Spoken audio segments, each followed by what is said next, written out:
هو الذي أنزل السكينة في قلوب المؤمنين ليزدادوا إيمانا مع إيمانهم ولله جنود السماوات والأرض كان الله عليما حكيما أشهد أن لا إله إلا الله أشهد أن محمدا عبده ورسوله لا نبي بعده. Alhamdulillah, syukur kita kepada Allah Subhanahu wa taala. Pada maghrib ini kita dihimpun oleh Allah kembali di majlis ini.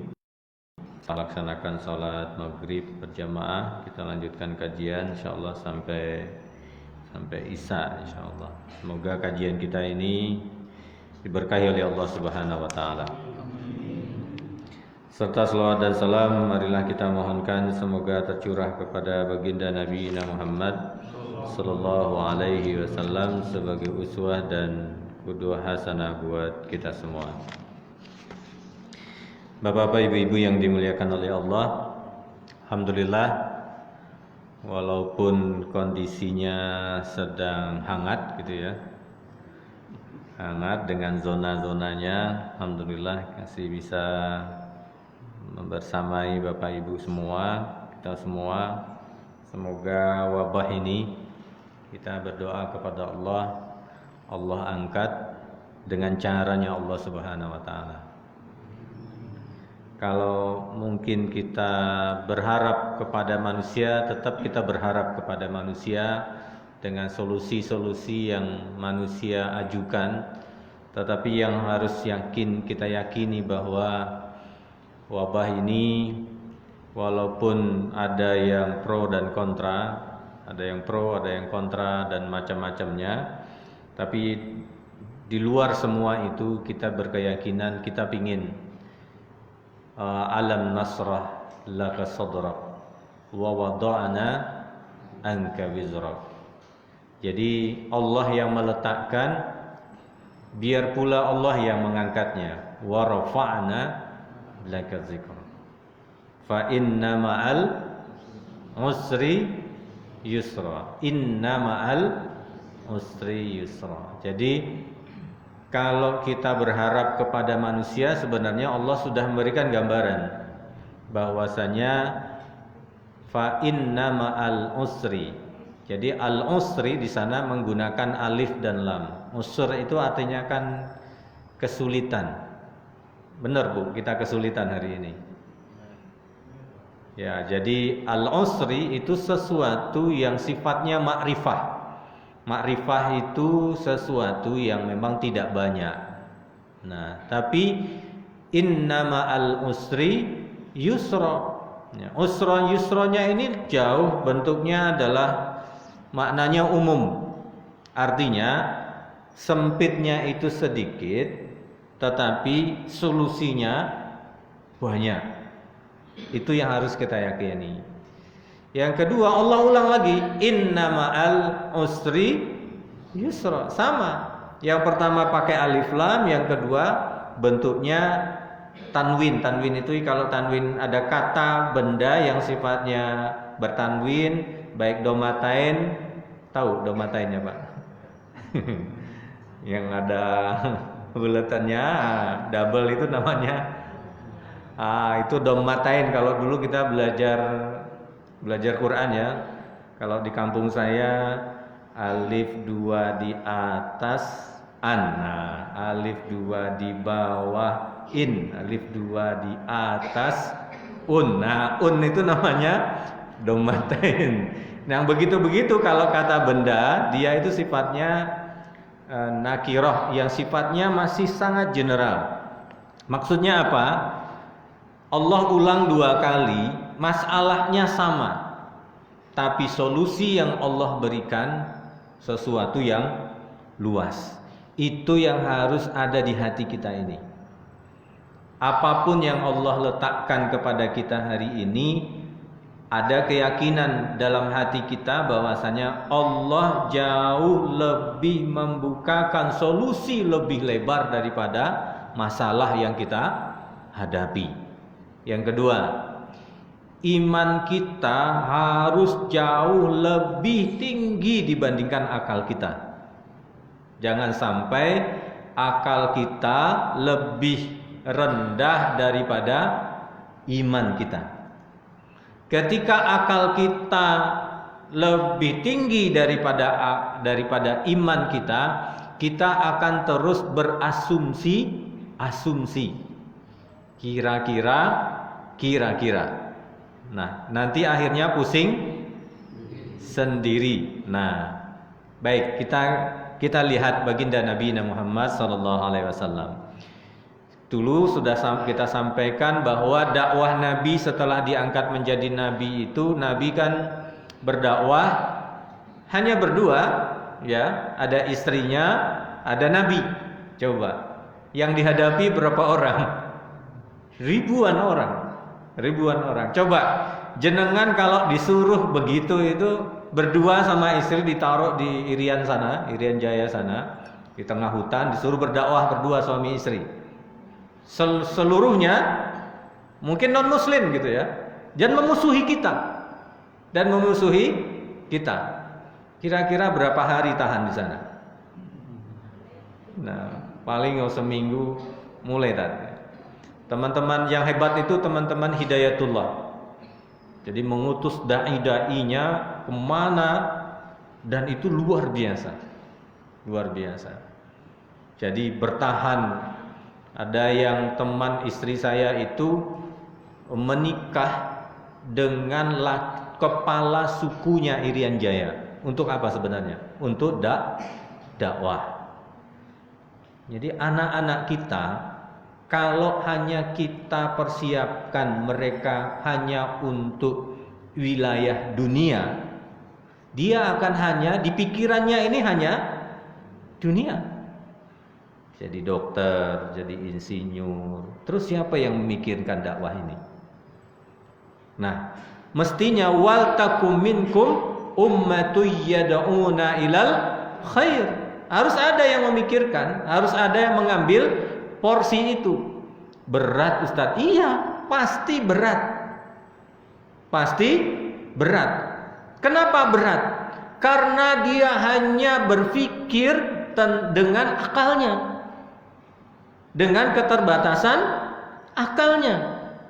Kalau Nabi berpikir di awal dakwahnya itu hanya keterbatasan akal Nabi, saya yakin dan percaya Khadijah tidak akan mau mendampingi Nabi setelah diangkat menjadi Rasul. Konsekuensinya dimusuhi, hartanya habis. Coba, kira-kira jenengan cari mantunya kaya, tapi jenengan bilang kepada calon mantu itu, Mas, nanti anakku ini aku akan jadikan seorang dai nun jauh di Maroke sana. Sampean mau menemani dia? Nah itu. Jadi anak-anak kita selama ini diajarkan tentang bagaimana hidup yang kita lihat selama ini. Hidupnya adalah mall, hidupnya adalah hedonisme, hidupnya dengan enak luar biasa, tapi kita tidak mengenalkan bagaimana dakwah baginda Nabi Muhammad SAW yang ukurannya adalah iman, yang ukurannya adalah keimanan. Sesungguhnya ada sirah nabawiyah ini sebenarnya menjadi pelajaran bagi kita bagaimana kurikulum mendidik anak kita. Dari mana kita belajar? Dari sirah nabawiyah ini. Betapa Khadijah dengan terang-terangan kepada Waraqah bin Naufal mengatakan, ana junahun lahu, aku akan jadi tameng laki-laki itu apapun yang terjadi. Dan Masya Allah, perjalanan itu berjalan sebagaimana yang kita sampaikan bahwa Nabi di awal masih menyembunyikan dakwahnya, ya. Jadi lalu berdakwah kepada al-aqrabin, kepada orang-orang yang dekat dengan Nabi. Ya, ada Abu Bakar Siddiq, ada Ali bin Abi Thalib, ya. Waktu Nabi mulai surat Al-Masad, tabbat yada abi lahabi wa tab, itu terkait dengan Nabi menyampaikan ya di Bukit Sofa bahwasannya Nabi mengatakan, kalau seandainya ada pasukan di lembah ini, apakah kalian percaya kepada aku? Kata Rasulullah. Lalu ada yang marah ketika itu. Namanya Abu Lahab. Alihaza jama'tana, kata Abu Lahab. Hanya urusan ini kau kumpulkan kami, ya Muhammad. Nah, jadi Allah langsung menurunkan ayat ini. Tabbat yada Abi Lahab wa tab, ma aghna anhu maluhu wa ma kasab. Wahai Abu Lahab, engkau memang orang kaya. Ya, jadi dua, Pak. Orang kaya di wilayah perbankan. Dulu namanya ada perbankan ala zaman dulu ya. Kalau wilayah riba-riba itu yang megang nih Abu Lahab. Rentenir, pinjam hutang. Ya, pokoknya hutang berlipat-lipat yang disebut dengan ad'afa mudha'afa itu maksudnya adalah saat kondisi Abu Lahab ini yang dikerjakan Abu Lahab. Orang miskin tidak bisa makan, dia pinjamkan beras 1 gelas, diminta dikembalikan 11 gelas. Itu kerjanya siapa? Kerjanya Abu Lahab. Jadi yang dimaksud ad'afa mudha'afa itu seperti ini. Bukan perusahaan besar. Perusahaan besar ya minjam di bank, memang duitnya banyak kok. Jadi yang disebut dengan ad'afa mudha'afa itu adalah orang miskin tidak bisa makan, dipinjamin lalu diminta berlipat ganda. Itu siapa yang melakukan?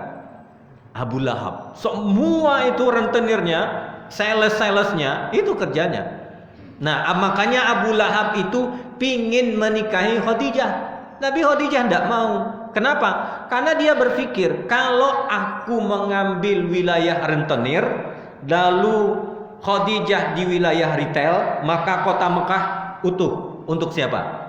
Untuk Abu Lahab. Tapi Khadijah tidak mau. Kata Khadijah, lebih memilih baginda Nabi Muhammad sallallahu alaihi wasallam. Maka Allah mengatakan tabbat yada Abi Lahab, karena dihina, Nabi dihina. Jadi Nabi itu dihina, dibela oleh Allah Subhanahu wa taala. Dibela. Tabbat yada Abi Lahab wa tab ma aghna anhu maluhu wa ma kasab. Hartamu itu tidak ada gunanya Abu Lahab, kata Allah. Ma aghna anhu maluhu wa ma kasab. Apa yang telah engkau usahakan itu tidak ada gunanya. Bahkan Allah mengikutkan wamra'atu, istrimu itu hammalatal hatab. Karena memang surat duha ya, surat duha dengan surat al-insyirah itu juga adalah bagian hinaan istrinya Abu Lahab kepada Nabi. Apa katanya? Karena memang ada beberapa surat yang memang ada jeda cukup lama turunnya. Lalu apa istri Abu Lahab bilang? Muhammad, laqad wadda'aka syaitanak. Wahai Muhammad, syaitanmu sudah meninggalkanmu Muhammad. Kurang ajarnya istrinya Abu Lahab itu. Jadi suami, dua anak Abu Lahab kan nikah dengan 2 anak Nabi. Ya, sebelum bi'sah ya, sebelum diangkat menjadi Nabi. Sama kelakuannya, bapak Yogono, istri ya seperti itu, 2 anaknya juga begitu. Memang 11-12. Jadi memang nyari istri itu, nyari mantu yang soleh itu tenanan loh Bu. Jangan hanya sekedar dapat di terminal. Gimana ketemunya? Terminal. Ya ke terminalnya kebetulan ada masjidnya, ya alhamdulillah gitu kan. Ini terminal. Apalagi ketemu di mana? Ketemu di diskotik. Na'udzubillah ya. Na'udzubillah. Jadi 2 anaknya Abu Lahab itu menikah dengan 2 anak Nabi. Akhirnya ketika bi'sah diangkat jadi Rasul, lalu disuruh ceraikan. Cara menyuruh anaknya menceraikan 2 anak Nabi itu na'udzubillah juga. Caranya gimana? Caranya Nabi lagi kajian seperti ini dengan para sahabatnya, datang tuh anaknya. Nah, wahai Muhammad, 2 anakmu kuceraikan. Lalu Nabi diludahkan. Dan waktu itu Nabi langsung angkat tangan. Gini. Allahumma sallit kalban min kalabik ya Allah. Ya Allah, kuasakan salah satu anjingmu ya Allah. Itu doa Nabi. Tapi ini nggak boleh dipakai sembarangan. Nanti ibu-ibu khawatir dipakai buat yang lain. Ya. Allahumma sallit kalban min kalabik. Ya Allah, kuasakan salah satu anjingmu ya Allah kepada anaknya Abu Lahab. Abu Lahab itu mendengar doa begitu, dia yakin kalau doa Nabi itu mesti diijabah gitu kan. Akhirnya kemana anaknya itu dikasih pengawal, dikasih pas pampres gitu ya. Wah, kemana pun ternyata waktu malam didirikan tenda, semuanya tidur, datang salah satu serigalanya Allah itu, anaknya itu dicabik-cabik oleh. Dan itu utusan Allah Subhanahu wa taala. Utusan Allah Subhanahu. Nauzubillah. Nah, di saat itulah dakwah Nabi mulai banyak diterima.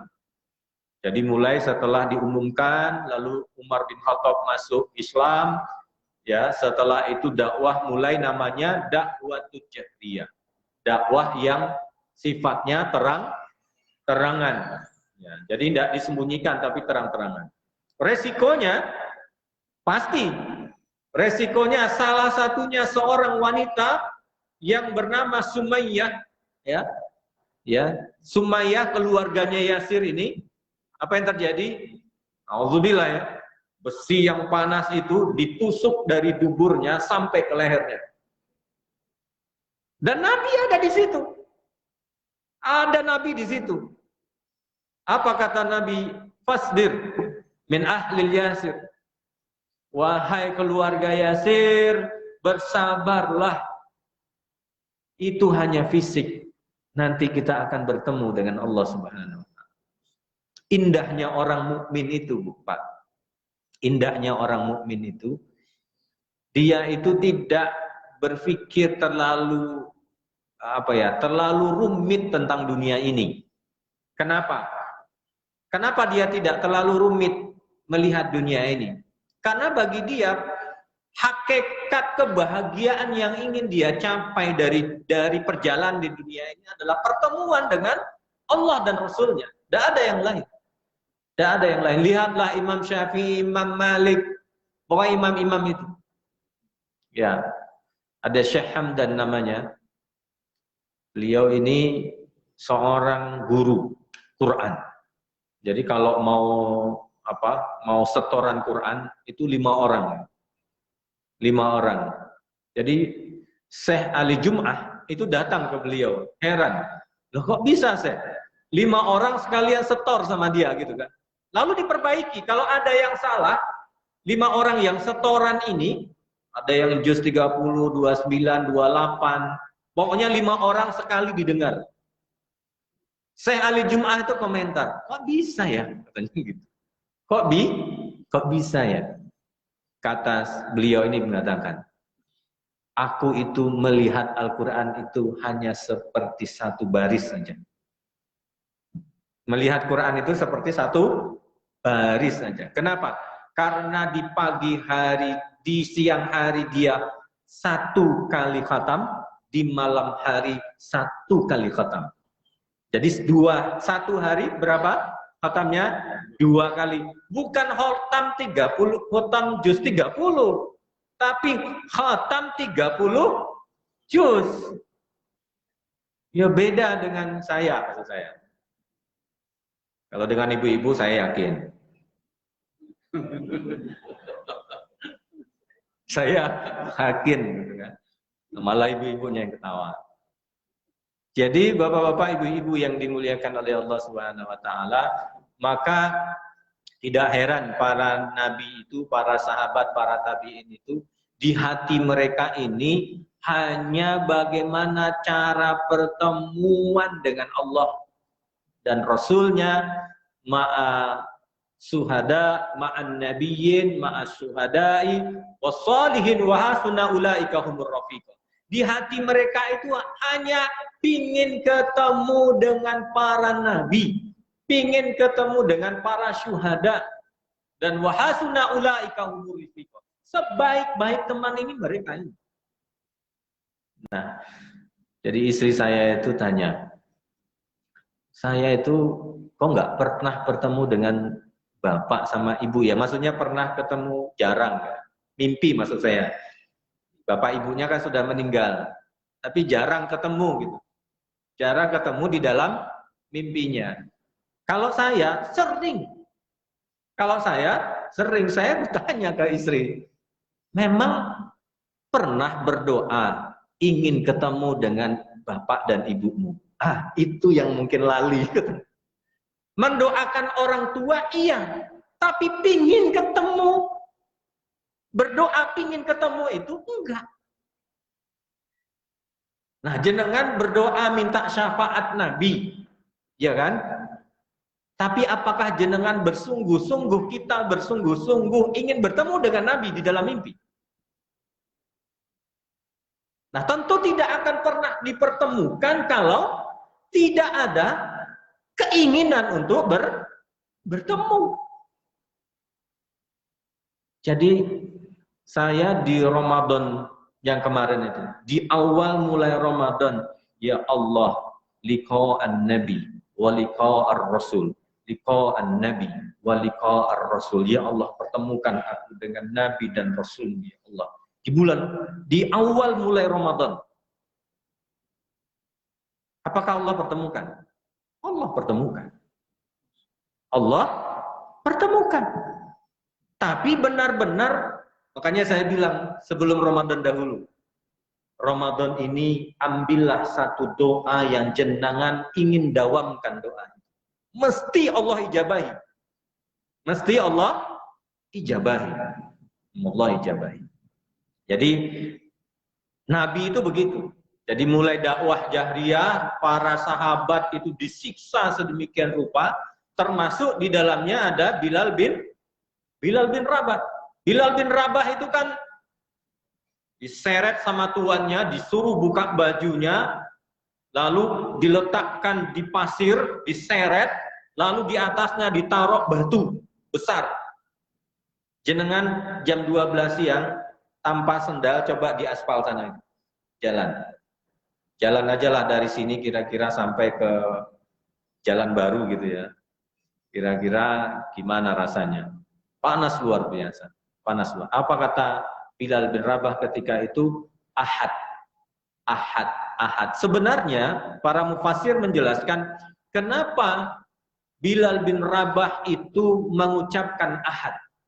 Pertama, karena memang Bilal bin Rabah belum seutuhnya hafal surat Al-Ikhlas itu. Qul huwallahu ahad, Allahus samad, lam yalid walam yulad. Yang kedua, para mufasir mengatakan karena substansi daripada surat Al-Ikhlas itu adalah ahad.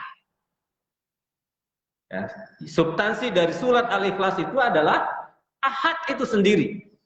Yang ketiga, para mufasir mengatakan sebenarnya Bilal bin Rabah itu tidak lagi merasakan apa-apa. Yang keluar dari lisan Bilal bin Rabah itu hanya adalah ungkapan di luar nalar daripada Bilal bin Rabah. Itu hanya gerak sendiri gitu loh Pak. Jangan melihat orang nazak, ketika nazak, apa yang dia baca? Karena orang yang sering baca Al-Quran, yang keluar itu adalah Ar-Rahman, Allamal Quran. Ada yang pernah lihat begitu? Ada yang di Palestina sana sudah ditembak. Di sininya ini sudah berdarah-darah tembakannya. Wajahnya tersenyum, seolah Allah sudah memperlihatkan surga di dalam. Makanya dia terus membacakan apa yang dia rasa. Apa yang dia rasa. Jenengan akan tahu nanti. Kalau jenengan benar-benar berzikir kepada Allah Subhanahu wa Ta'ala dan berharap zikir itu adalah harapan terbaik minta ridhonya Allah Subhanahu wa Ta'ala, maka ada orang yang terkadang zikirnya dan zikirnya itu tidak lagi atas lisannya, tapi adalah gerak hatinya yang terlafadzkan oleh lisannya. Kenapa? Karena sudah tidak lagi dia menggerakkan, tetapi siapa yang menggerakkan? Allah Subhanahu wa taala. Nah, ini kajian tasawuf. Namanya malakut. Tapi tidak usah saya sampaikan sekarang. Nanti saya khawatir Ustadz ini zikirnya zikir malakut gitu ya. Jadi ada orang yang seperti itu, Pak. Ada orang yang seperti itu. Saking cintanya kepada Allah, dia tidak sadar lagi dia berada di bumi Allah Subhanahu wa taala. Jadi Bapak-bapak, Ibu-ibu yang dimuliakan, Bilal bin Rabah merasakan itu. Para mufasir mengatakan itu kalimat ahad-ahad yang diucapkan oleh Bilal bin Rabah ketika itu adalah rasa di hatinya, kecintaannya kepada Allah Subhanahu wa taala, lalu digerakkan oleh Allah Subhanahu wa taala, lisannya yang bergerak mengucapkan kata ahad dan ahad. Nah, ada yang harus kita garis bawahi. Karena para sahabat ini dididik oleh Rasulullah di rumah Darul Arqam. Namanya Darul Arqam. Kana min hikmati tilqa'i hadhil istidahat ayyamna ar-rasul muslimin an i'lani islamin qaulan wa fi'lan. Karena memang saat itu tidak ada yang berani mengumumkan keislamannya secara kaulan, secara perkataan atau secara perbuatan. Ini di awal dakwah, setelah itu mulai dakwah jahriyah, diintimidasi seperti itu, Nabi tetap menguatkan para sahabat. Di rumahnya siapa? Di rumahnya Arqam bin Abi Arqam. Tapi Nabi pada akhirnya juga sudah tidak mulai tega untuk melihat kondisi itu. Ya. Tapi orang-orang kafir Quraisy, ini bedanya, Pak. Nabi itu nggak ngapa-ngapain, tetapi yang musuhnya Nabi itu sudah indirok. Indirok itu khawatir. Itu bedanya orang mukmin dengan orang kafir. Orang mukminnya belum ngapa-ngapain, yang sana sudah ketakutan. Wah, sampai pada puncaknya Nabi itu harus hijrah. Dan Nabi mencoba beberapa kali hijrah termasuk ke Habasah, ya. Selanjutnya dakwah Nabi ke Taif, ya. Negeri Taif itu negeri yang bisa ditempati oleh Nabi dengan para sahabat, kaumnya Nabi ini dibawa ke Taif. Tapi Nabi datang. Ya, ini bedanya, Pak. Yang datang itu bukan pasukan Nabi, tapi Nabi yang datang sama Zaid bin Haris ke Taif untuk menawarkan Islam. Untuk menawarkan Islam, karena tidak mungkin lagi. Ini kota Mekah ini sudah tidak aman. Sudah tidak aman untuk kaum muslimin. Akhirnya pergilah Nabi ke Taif.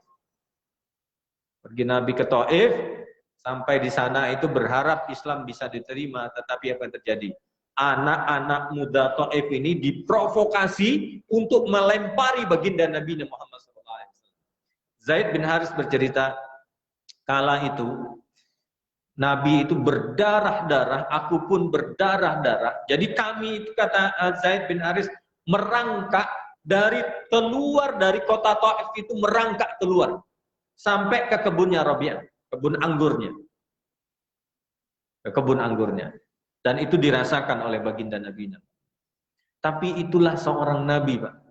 Seorang nabi, bedanya luar biasa. Jadi kalau bejananya itu lebar. Kalau kita bejananya ya sakmono ini. Datang malaikat Taif. Wahai Nabi, engkau dihinakan, engkau dilempar, engkau macam-macam. Malaikat Taif. Wahai Nabi, kalau engkau izinkan dan Allah meridhoi, maka aku akan balikkan gunung Taif ini untuk mereka. Apa kata Nabi?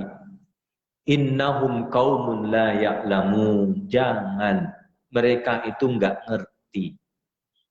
Nah, coba kalau saya digituin, oh, Jangan satu gunung, tapi 2 gunung sekalian.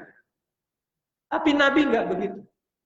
Innahum qaumun la ya'lamun. Pada hadis berikutnya, Nabi malah mendoakan nanti kaum Taif ini akan lahir ulama-ulama di dalamnya. Ternyata benar.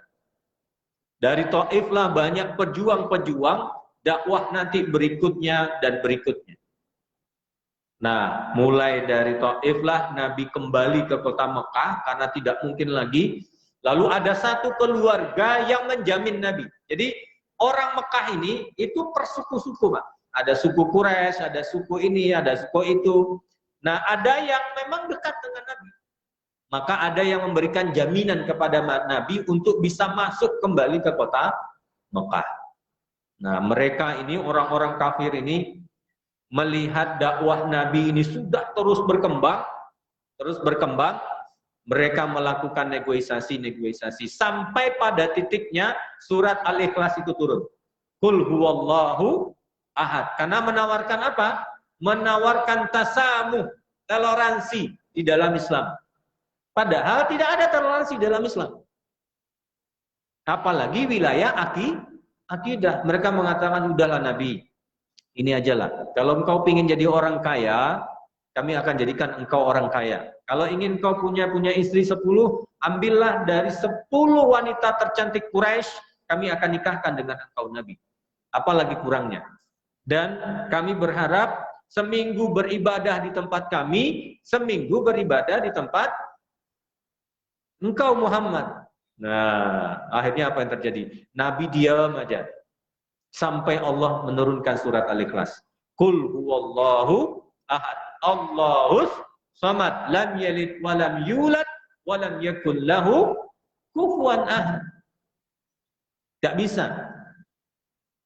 Jadi Allah menguatkan lagi surat Al-Ikhlas itu dengan surat Al-Kafirun. Qul ya ayyuhal kafir. Makanya surat Al-Ikhlas dengan surat Kafirun ini 2 surat yang bergandengan. Kalau jenengan baca Al-Kafirun mestinya berikutnya, rakaat berikutnya adalah Al-Ikhlas.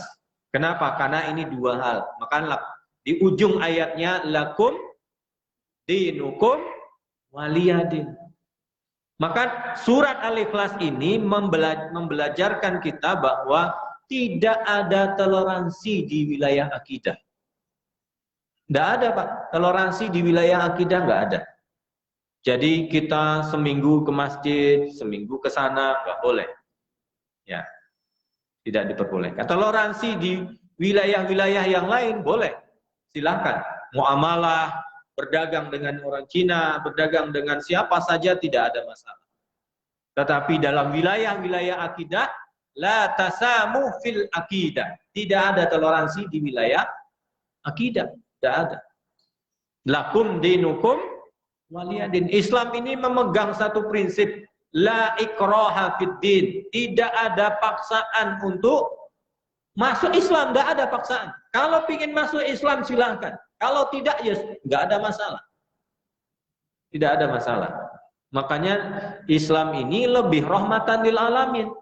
Kenapa? Karena sifatnya, mauqifnya, sikap-sikapnya memang adalah wasatoh. Jadi memang moderat. Yang dimaksud dengan moderat itu bukan berarti seminggu kita ke gereja, seminggu kita ke masjid. Bukan. Yang disebut dengan moderat itu artinya kita punya mabadi, kita punya prinsip-prinsip yang memang kita pegang dan tidak boleh dilanggar.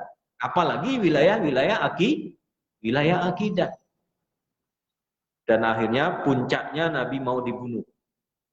Nah, karena Nabi nolak dan menolak, akhirnya apa yang terjadi? Nabi mau dibunuh. Apa yang terjadi? Rumah Nabi dikepung. Ini sebelum hijrah Nabi, baginda Nabi Muhammad SAW. Nabi sudah tahu, karena Nabi punya jasus, punya mata-mata. Oh Nabi, engkau akan dibunuh karena mereka bersepakat. Ini kalau membunuhnya hanya satu kabilah saja, maka akan kabilah lain akan membela Nabi. Lalu gimana caranya? Caranya adalah semua kabilah ngumpul. bersepakat masing-masing disenjatai, nanti yang bunuh Nabi bareng-bareng semua kabilah. Akhirnya Nabi tahu yang dipanggil Ali bin Abi Thalib. Ali, nanti malam tidur di tempat tidur ini, pakai selendang hijau, kata Nabi. Coba, saya nggak mikir posisi Ali bin Abi Thalib itu. Kalau saya disuruh, sini,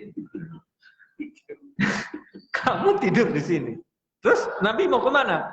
Aku mau keluar. Ali bin Abi Thalib ya paham, Pak. Paham. Paham nggak Ali bin Abi Thalib bahwasanya akan terjadi pembunuhan nanti malam kepada Nabi? Ngerti. Tetapi apa? Tetap apa yang diperintahkan oleh Nabi dilakukan oleh bin Abi Thalib. Kenapa, Pak? Karena imannya jauh daripada akalnya. Imannya jauh daripada akalnya. Sehingga Ali bin Abi Thalib mau. Masya Allah. Jadi rekayasanya Allah Subhanahu wa taala, Nabi hanya melemparkan jamarat, pasir ke pasukan yang mengitari rumahnya Nabi, akhirnya mereka tertidur, akhirnya Nabi keluar. Maka bapak-bapak, ibu-ibu yang dimuliakan oleh, kabar gembira dari orang mukmin adalah hijrah. Jadi kabar gembira bagi orang mukmin Mekah adalah hijrah. Hijrah. Kenapa hijrah? Hijratul iman. Bukan hanya tempat. Hijratul iman. Hijrah iman. Lihat Abdurrahman bin Auf. Abdurrahman bin Auf kaya raya di kota Mekah. Pergi ke mana? Ke Madinah itu hanya pakai baju apa yang dia bawa. Hartanya dia tinggal, semuanya dia tinggal. Sampai ketika di Madinah itu menawarkan, wahai Abdurrahman, kan dipersaudarakan oleh Nabi. Proses ini namanya ta'akhi, mempersaudarakan orang muhajirin dengan orang ansor. Abdurrahman, saya punya kebun sekian ambil, silahkan. Saya punya istri sekian, ambillah salah satu yang engkau sukai, aku ceraikan, nikahi. Itu namanya al-isaru. Namanya al-isaru. Al-isar itu tingkat tertinggi dari persaudaraan. Jadi kalau kita bersaudara, ngukurnya gampang. Tenanan kita bersaudara dengan orang itu, dia mengorbankan dirinya untuk orang lain. Itu namanya al-isaru. Tetapi di sisi lain, Abdurrahman mengatakan, terima kasih. Dullani anissu. Kata Abdurrahman, tunjukkan saja aku pasar. Coba. Abdurrahman itu hanya minta ditunjukkan pasar. Nggak usah kebunmu, nggak usah istrimu, tunjukkan saja aku pasar. Maka urusanku akan selesai. Namanya ini adalah al-izzah. Yang satu nawari, yang satu punya harga diri. Oh, nggak bisa. Aku ini muslim, punya harga diri. Nah, jadi satu memberikan isarnya, satu memberikan izzahnya. Maka hijrah ini tidak hanya hijratul makani, tapi hijratul imani. Tidak hanya hijrah tempat, tapi hijrah iman. Bayangkan, tidak bawa apa-apa. Tidak bawa apa-apa. Maka Nabi berjalan dengan Abu Bakar Siddiq. Berjalan dari mana? Karena Nabi ini tahu, karena Nabi ini namanya ma'rifatul maidan. Nabi itu ngerti wilayah kota Mekah itu. Akhirnya Nabi dengan Abu Bakar mencari jalan pegunungan, akhirnya masuk ke gua. Nah, itulah yang kita lihat di dalam surat Taubah, ya. Illa tansuruhu faqad nasarahullah. Kalau kalian tidak menolong dia, menolong mereka, Allah yang menolong. Ini sindiran buat kita semua. Kalau kalian tidak mau menolong agama Allah, siapa yang menolong? Allah yang menolong. Illa tansuruhu faqad nasarullah. iz akhrajahul ladzina kafarus saniyasnaini huma fil ghar.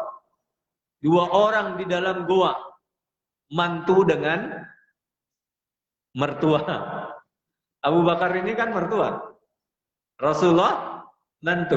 Nah, jadi pernah sering saya sampaikan kisah ini bahwa Nabi dengan Abu Bakar ini ya berjalan seperti itu. Berjalan kadang di kanan Rasulullah, di depan, kadang di belakang, di kiri. Untuk apa? Untuk jagain Nabi. Supaya apa? Supaya tidak kena panah. Lalu Nabi bilang kepada Abu Bakar, Abu Bakar, kenapa kok jalannya begitu? Kata Abu Bakar Siddiq, ya Rasulullah, fa in ja'at ramyah, kalau seandainya ada anak panah yang melesat, biar aku dulu yang kena. Ini mertua yang bilang gitu, Pak. Mertua. Nah, sampai nanti di gua pun Abu Bakar tidak mempersilahkan Nabi untuk masuk terlebih dahulu kecuali beliau yang masuk membersihkan gua tersebut. Nah, bayangkan ini mertua yang bersihin, mantu yang tidur di atas paha mertua. Keren ya. Keren, luar biasa. Nyari mertua begini ini agak susah soalnya. Allahu a'lam bishawab. Semoga bermanfaat. Kita lanjutkan nanti. Aku qauli hadza, astagfirullahalazim. Assalamualaikum warahmatullahi wabarakatuh.